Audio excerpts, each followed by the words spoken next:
Hey guys, let's chat about how to take advantage of StatCrunch with the sort of problems that we saw in Chapter 6 with the normal distribution. This is going to look very, very similar to the way we went about the continuous random variable with the exponential or uniform distributions, right? Because the normal distribution is also, it's another continuous random variable. Let me show you how we can use StatCrunch. So I'm going to scroll down. Now, obviously, we're not going to do every problem here. And in fact, even some aspects of some of the problems, we can't use StatCrunch to do the entire problem for us, but we can use it to help us find probabilities. That's what our StatCrunch calculator can do. So things like practice problem number 1, calculating the z-score, that we can't do in StatCrunch. We go back, we have to use the formula z equals x minus mu over sigma. We do those things with the formula. We can't find z-scores in StatCrunch. We can just do probabilities of z-scores. So even things like number 2, when we did that was finding 2 z-scores and comparing them. Those are not the sort of thing we can do. We just go with that formula, z equals x minus mu over sigma. But in things like number 3, now here we go. So I'm going to head on over here. We'll just do a couple of these. So I'll go to Stat, Calculators, and then go on down and you find the normal calculator right here. And let me just kind of bring that up. Maybe I can get both these. Okay. So what's happening in number 3? So let's just do a 3A. Determine the probability using z-tables. Okay, so when I bring up that calculator, you see the normal distribution, right? You see the bell curve there, really cool. And we see some values entered. We're going to leave the mean at 0 and the standard deviation at 1. We're not going to touch those. In anything that we do, we're going to keep those at 0 and 1. The only thing we're going to change are the numbers down here and maybe the inequality. So in part A, it was z less than, so we're going to keep that less than 1.32, and we can see our answer right here, 0.9066 when you round it. And if you were to use the table and you were to look up the z-score 1.32 right before when we did it, 0.9066, and we get that nice graph. So we can see 1.32 is about right there. We draw that line and it's all the probability below. Okay, one thing you notice about StatCrunch is it uses an x. This should really be a z. Everything that StatCrunch does, they just leave it as x, but we know that's really a z less than, they got the less than or equal to's, right? We saw that before in chapter 5, z less than 1.32, and there's our probability right there. We could also do a greater than. Let me skip down to part C. This was z greater than 0.55, right? And using StatCrunch, we don't have to worry about any complements. It marks 0.55 right there, and then it's shading everything above. And that's the answer we got using the table, 0.2912. When you round it, that's the answer that we got before as well. Okay, let's do just one more, right? We can do the between. The very last problem, part E, z was between negative 2.70 and 1.64. We can do a between probability. 0.9460. That's the same answer we got earlier. And you notice, okay, it's drawing it out. So negative 2.7 is about right there. 1.64 is right there. So it's all the probability just in the middle. Okay, very nice, very nice. Number 4, in problem number 4, let me go back to the standard. In number 4, we had to work backwards. Okay, well, we did this before.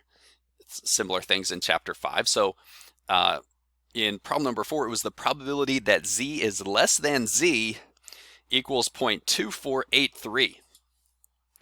So what we're going to do is erase that piece, and we're going to type in 0.2483 right here, and it's going to work backwards for us. And we get the z-score. So we were given the probability. We're trying to find the z-score. And what it's doing is it's marking off exactly 24.83%. Up to what? What value would cut off the first 24.83%, 0.2483? Well, that's a z-score of negative 0.67984,912, or when you round it, negative 0.68. If you were to use the table and work backwards that way. Okay, very cool, very cool. Number 5 was similar. We had to work backwards. In number 5, though, if you recall, it was a greater than. Z sub 0.025 means the z-score, which cuts off, and I'll type it in here, 0.025. This probability above. What is the z-score that will mark this proportion higher than that z-score? And we see the picture really helps. You say, okay, here's 2.5%, 0.025. So where is that occurring that it would mark off that probability above? That's what the z sub alpha means. You're like, okay, well, it's actually about 1.96, 1.959964. And of course, that's the answer we got before as well. Okay, when we go to problems like number 6, number 6, right, now we've got like the full-blown sort of problem, and we're given a couple sentences. We have to make sense of that. So we have to kind of recognize the situation, right? So we got to recognize, okay, they're giving us some data, and we've got to piece together the z-score. And then we got to figure out, okay, then once we have the z-score, what type of probability are we finding? Is it a greater than? Is it a less than? So obviously we talked about that earlier. So when we went about it, we found our z-score, and this is not something StatCrunch can do. We just got to do this by hand. Was negative 0.99. We also recognized they wanted a probability over a certain amount. Sorry, a very car driving by with very loud music at the moment. They wanted the probability above that z-score, right? I think it was, there were, if I pull the problem back up, number 6, U.S. women who spend over $1,000. Okay, so the z-score that went with it, negative 0.99, over 1,000, the greater than, and we can get our final answer that way. But obviously there was that work that had to happen before this to get the z-score and then to recognize that it was a greater than. But there's our final answer, avoiding use of the table, 0.8389. There you go. Okay. Number 7 was similar. Sorry, I'll have to pause again.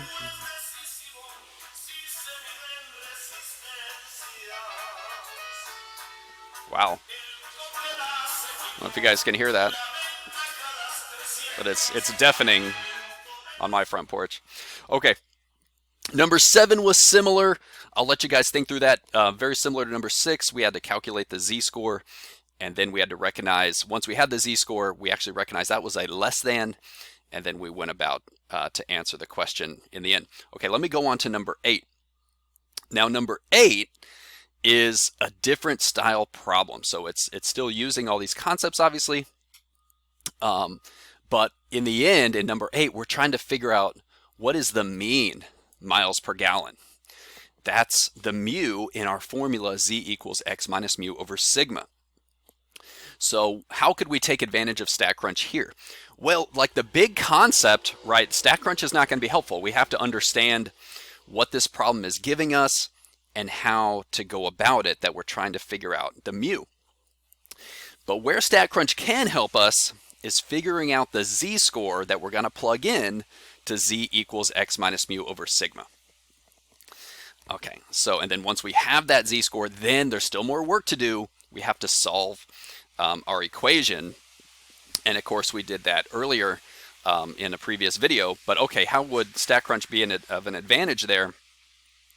So we recognize, if I read the problem again, it says only 12.1% of new cars get less than 20 miles per gallon. Okay, so we know that that percentage is telling us, okay, we need to work backwards, and it's a less than. So I'm going to come back over here, switch it to a less than. I know I need to work backwards. My percentage goes right here, 0.121, 12.1%. And if I hit compute, okay, at least now I know my z-score, negative 1.17. And I did not have to use the table in reverse. I can just use StatCrunch for that. But from there, of course, there's still some work to do. I need to plug this z-score in. I need to plug in x. I need to plug in sigma, because we're going to solve for mu. And again, we talked through that earlier. Okay, number 9, practice problem number 9 was in a way similar to number 8. We had to find the z-score, a z-score early to plug into our formula. And if we go back there to number 9, right, what is the systolic blood pressure reading of someone in the top 10%? Okay, so what is the systolic blood pressure? If remember, we're trying to solve for x in our formula, z equals x minus mu over sigma. And so we're able to plug in for the z, for the mu, and for the sigma, and we'll end up solving that equation for x. Okay, obviously we did that before, but what's going to be helpful here is just getting the z-score that represents that top 10%. How would we do that? How would we get the z-score that represents the top 10%? Well, we're going to have to work backwards, right? And you could say, okay, top 10%, that means we're using a greater than and 0.10. So there's our top 10%. There's the z-score that represents the top 10%, or that is like the that's the dividing line to cut off the top 10%, 1.28. And from there, we'd say, okay, 1.28, I'm then going to plug that in, and I'm going to end up solving for x. And finally, number 9b is very similar to number 9a, except we have to do this twice. Can't avoid the concepts here, right? StatCrunch, can't read our problem and do everything, right? We have to wrap our head around what this problem is really getting at and what we need to find, and then how is StatCrunch going to be helpful? Is it going to get us straight to an answer, or is it just going to be a helpful tool that we can use, to figure out what we need to know that we can then take further to get the answer, right? So in part B, we're selecting the middle 40%. So he's like, okay, the middle 40%. So we need to know the z-scores that will, cut off that middle 40%. Actually, StatCrunch is pretty interesting here. What we can do is a between. Since it's a middle 40%, now check this out. We want to know what z-scores will serve as the barriers of the middle 40%. 0.40. If we hit compute, check that out. So 0.40, there's the middle 40%. We want to know what are the upper boundaries, or as the upper would be up here, and what is the lower boundary of that middle 40%. You say, oh, we've got a z-score of negative 0.52 and positive 0.52, and it makes sense that they would be symmetrical. Of course, there's more to the problem than that. We'd have to take each one of these z-scores and separately plug it into that formula, z equals x minus mu over sigma. Again, we would end up solving for x in both of those.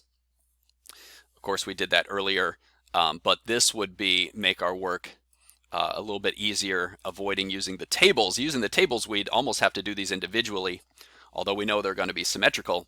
Using StatCrunch, use that between feature. It's the middle 40%. So, okay, what two values cut off, put 40% between them, and that's really, really nifty right there. Okay, you guys, that is how you can take advantage of the StatCrunch calculator when doing these problems. Of course, you will need to know how to use the table. I will ask that, but good to practice both as well.